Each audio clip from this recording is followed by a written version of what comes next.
Hi, it's Lindsay Carlson here. I absolutely love the music of Alice Cooper, so whenever I have a chance to add something Alice Cooper related to my collection, I will absolutely do it.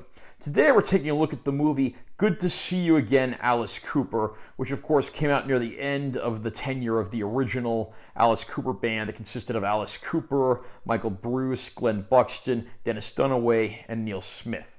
The movie, of course, is an Alice Cooper concert film, but the musical segments are divided by story segments as well. This time around, we start out with the Alice Cooper band dressed up in nice white suits on a lavish set singing "The Lady is a Tramp." Of course, they quickly become disgusted with this and they run away from the set, much to the chagrin of the director that had them under contract. It's not long before the director and his loyal henchmen head out on the road to try to bring the Alice Cooper band to justice for trying to run out of their contract. But of course, all kinds of surreal obstacles get in the way of both the Cooper band and the director who wants to get his film crew back. It's certainly hard to do a conventional review for Good to See You Again, Alice Cooper. The concert footage in this film is absolutely phenomenal. It's great to see Alice at the peak of his career with his classic band before they ended up splitting up and he became Alice Cooper, the solo artist.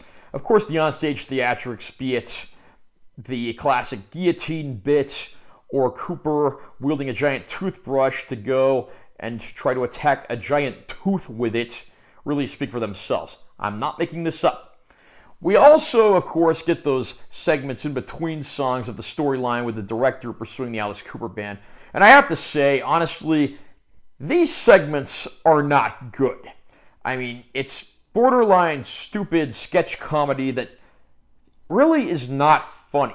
I mean, there's certainly some camp value to be had here, but I'd rather just watch the concert segments. These don't really add a whole lot to this.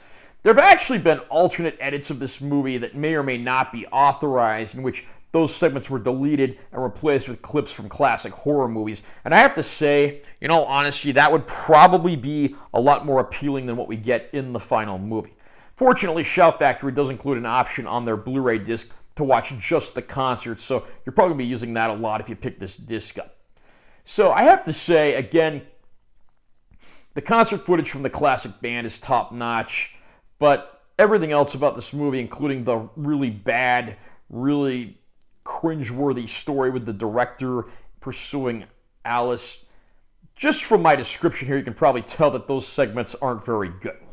This Blu-ray disc, sadly, is not a great-looking disc. It just looks, very soft. There's not much detail. I don't know if there was any real remastering done to this or not, but it just does not look very good. And that is a shame, given that I love classic Alice Cooper. We do get a few bonus features on here, including some photo galleries and the like, and some additional performances and more. I'm glad it's not just a bare-bones package, and Shout actually did throw on a few bonus features. So, how do I feel about this release? I love getting vintage concert footage of the Alice Cooper band. The actual movie's not great, though, because a lot of those non-musical segments are pretty cringeworthy. And, of course, the Blu-ray picture quality, sadly, is not great.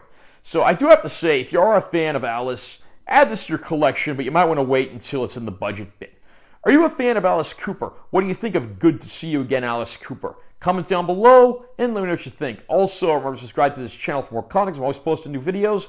And make sure you give this one a like if you found it helpful. I'm Lindsay Carlson. I'll see you next time.